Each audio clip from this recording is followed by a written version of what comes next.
2011 में इस पुल का निर्माण है। अभी मेंटेनेंस पीरियड में ये पुल चल रहा है।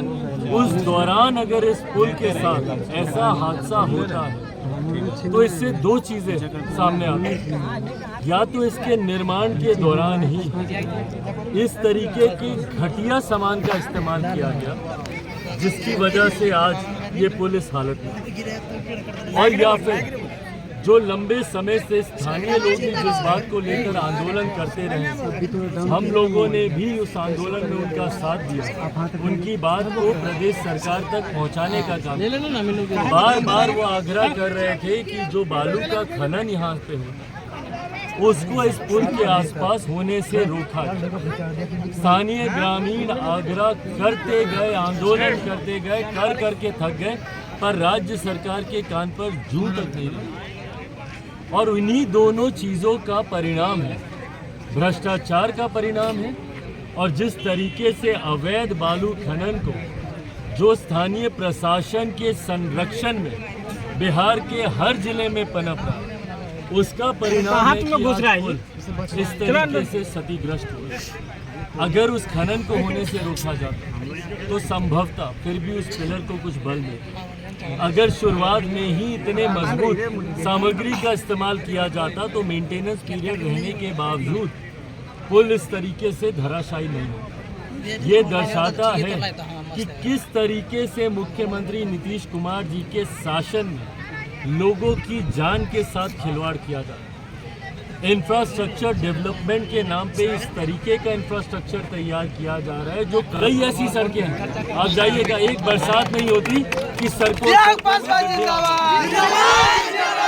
आप जाकर देखिएगा कितने ऐसे भवन हैं जो आज बनते हैं और कल जर्जर हो जाते हैं। कितने ऐसे बांध हैं जो तटबंध हर साल ये लोग बांध को बनाने के नाम पर जो ये इस्तेमाल करते हैं कि भाई पानी, बाढ़ का पानी कटाव के रास्ते से गांव पंचायतों में ना घुसे, हर साल हजारों करोड़ रुपए की राशि उस तटबंध के निर्माण में इस्तेमाल की जाती है और एक बाढ़ के पानी में वो तटबंध टूट जाता है। तो इंफ्रास्ट्रक्चर के नाम पे अनेकों ऐसे उदाहरण हैं जो मुख्यमंत्री जी की नाक के नीचे भ्रष्टाचार की देन चढ़ रहे हैं और मुख्यमंत्री उसको सुनना तक जरूरी नहीं समझता।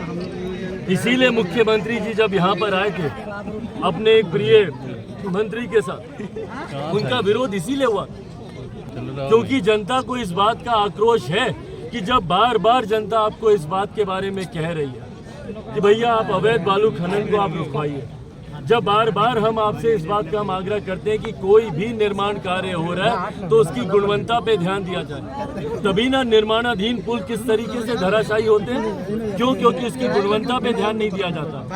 ये तो फिर भी इतने साल ये पुल चल गया, पर आज की तारीख में मुख्यमंत्री जी की छत्रो छाया में जितने भी निर्माण कार्य हो रहे हैं वो संभवतः साल भर भी नहीं टिकने वाले। इतने घटिया सामान का इस्तेमाल उसमें किया जा रहा है। और किस तरीके से मुख्यमंत्री जी उस दिन वादा करके गए कि 1 महीने के भीतर हम इसको ठीक करा देंगे। ये 1 महीने में होने वाला काम है और 1 महीने में करवाइएगा तो फिर 6 महीने में ये धराशायी आपको मिलेगी। ये ऐसे कार्य हैं जिसको पूरा ध्यान और पूरा समय देके करवाना जरूरी है। क्योंकि मुख्यमंत्री गुणवत्ता से इतना समझौता करते हैं और गुणवत्ता से समझौता क्यों?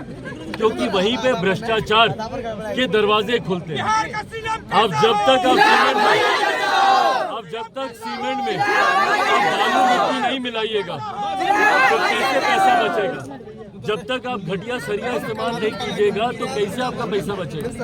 और इन्हीं सब चीजों में मुख्यमंत्री भ्रष्टाचार को पनपते दे देते हैं। और इसीलिए जब वो बोलते हैं कि 1 महीने में क्या भैया आप इसको 10 दिन में आप खड़ा कर दीजिएगा। भाई जब भ्रष्टाचार के तरीके से ही खड़ा करना और चुनाव भर तक ही आपको खड़ा करके रखना है, उसके बाद लोग जिए ही हमारे, आपको उससे फर्क नहीं पड़ता। तो ये तमाम उदाहरण दर्शाते हैं कि इन्हीं की वजह से आज बिहार का इंफ्रास्ट्रक्चर देश में नहीं दुनिया में, अभी कुछ दिन पहले हम ऑस्ट्रेलिया में थे, किस तरीके से बिहारी वहाँ पे शर्मिंदा होता है। क्यों?